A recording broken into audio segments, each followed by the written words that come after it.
things are happening tonight.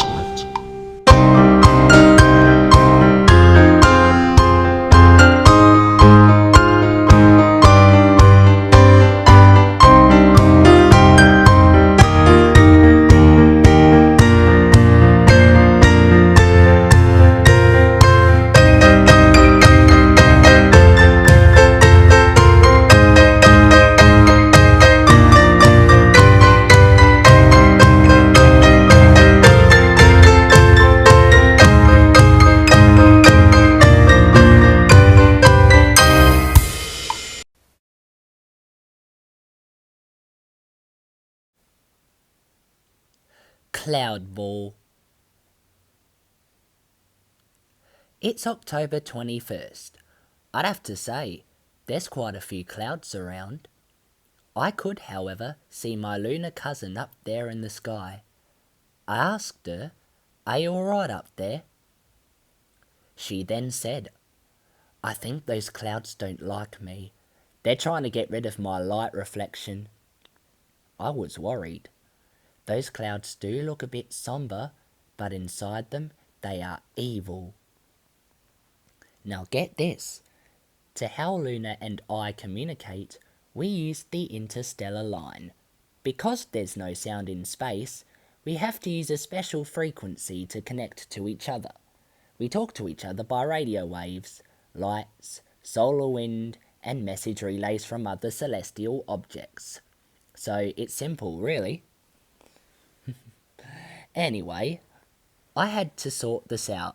So I jumped up on top of the roof and said, "Oi, oi, if you clouds want to face the moon, you don't fight, you play a game." "What game exactly?" Eucoronized one cloud in a deep voice. Now, if you don't know what eucoronized means, it means like you asked a question, but it echoes. For that I said, "Why, Cloud Ball, of course."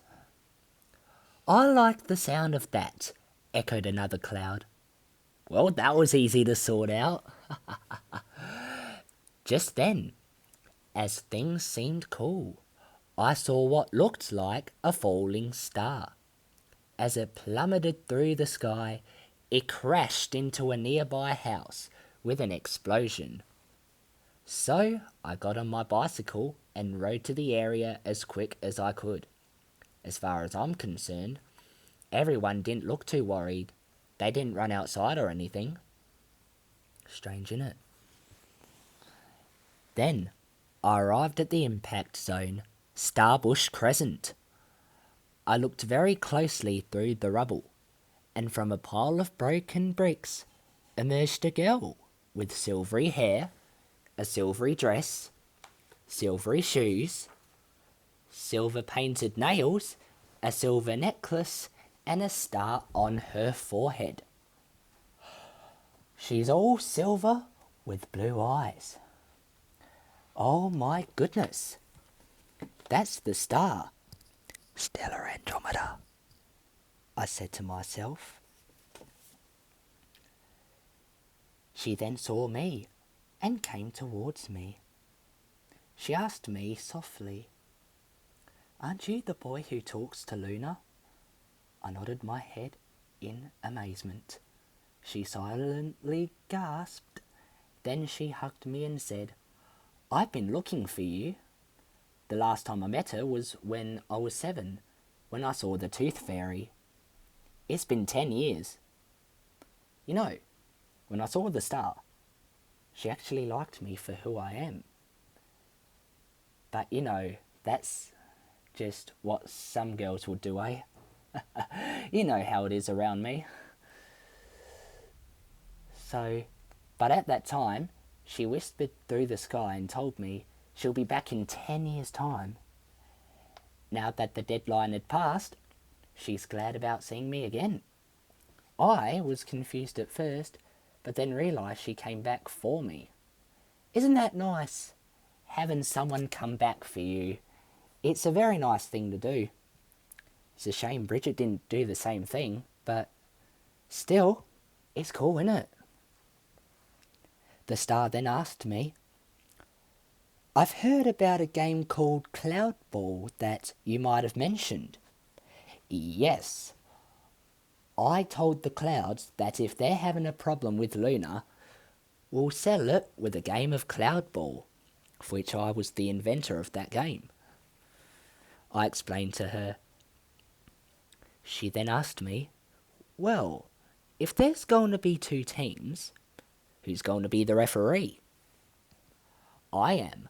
I know all about Cloud Ball, so I reckon it'll be quite simple, really, I said. The star smiled.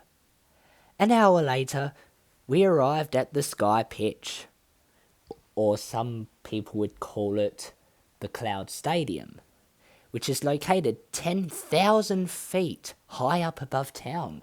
That's like 3,048 meters. There was Luna and the clouds in human form. I didn't like the odds of Luna going alone to face 165 clouds, so I picked 11 clouds to play, and the other 154 in reserves. Luna looked more ready than the clouds for Cloud Ball. Scary, innit? Now, the rules are simple. Cloud Ball is just like AFL, except you can have 11 players in your team. The goal score is 9 instead of 6, and the ball is a glowing light. I explained it to everyone on the smooth granite field. Now, everyone got in their positions, ready to go. It was the clouds in their sports suits versus the moon in shiny clothes and fluffy slippers. Who was going to win?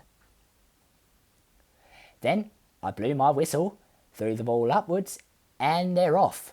Luna caught the ball. She bounced it a few times, gave it a great kick, 65 metres out, and straight through the goal it went.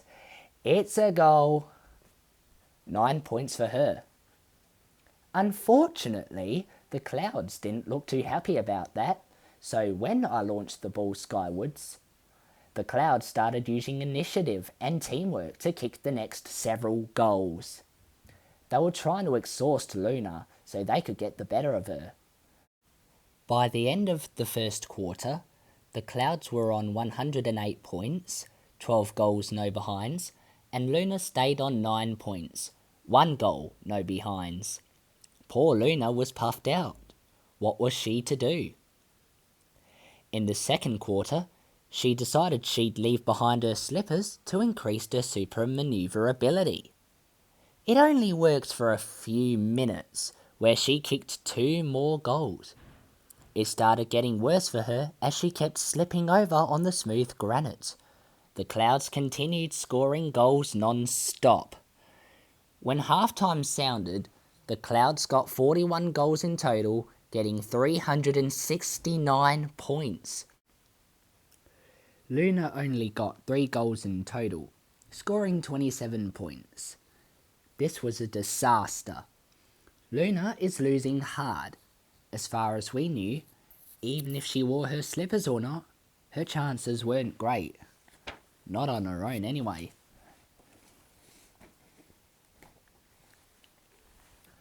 When I spoke to her in the dugout, she told me that she can't win this game alone. She originally wanted to take on them single-handedly, but that didn't work out the way she wanted it to. So I told her that I'll see what can be done. She looked nervous. When it was time for the third quarter, Luna looked scared when she saw those clouds come back onto the pitch. When she thought all hope was lost, she then heard a deep voice coming from the tunnel. Mars had come, for which he brought reinforcements. Now on the Moon's team was Mars, Jet Tail, Caddy Boy, Cricket Boy, Phobos, Deimos, Venus, Mercury, the Star, and the beautiful and the most skillful player of all time, the Moon Girl with the beautiful freckles on her face, who was Callisto. Luna looked more than ready to face the Clouds now. It was on. Third quarter began. The Clouds got a few more goals, but guess what? The Moons team came back on them. The Moons team did incredibly well and defended themselves very nicely. Their score was skyrocketing. By the end of the third quarter, the Clouds were on 405 points, and believe it or not, the Moons team were on 396 points. I can tell you now that Cloud Ball is a very fast game, so just be aware of that. Through the fourth quarter, this continued as the Moons team were literally doing so well, the Clouds, they could barely stand a chance against them in any sort of way. It was a close game, but guess who won? The Moons team. At the end of the game, the Moons team had led just by 36 points, having a score of 540. It just shows that teamwork makes the dream work. From there, Luna was proud of herself and everyone else. Unfortunately though, the Clouds weren't very happy, so guess what? They packed their bags and they never came back. Which is why we had a very dry season over in where we are. But still, this is certainly a game to be remembered. And there you go. That was the end of part 3 of the real strange and scary things. Stay tuned for the 4th story, as it'll be all about the country behind the wall. Stay tuned.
Stay tuned for the 4th story, where it'll be all about the country behind the wall.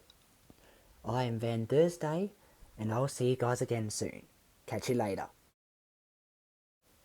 Made in cooperation with the TSE Company Limited, Adelaide, Austin, Ireland.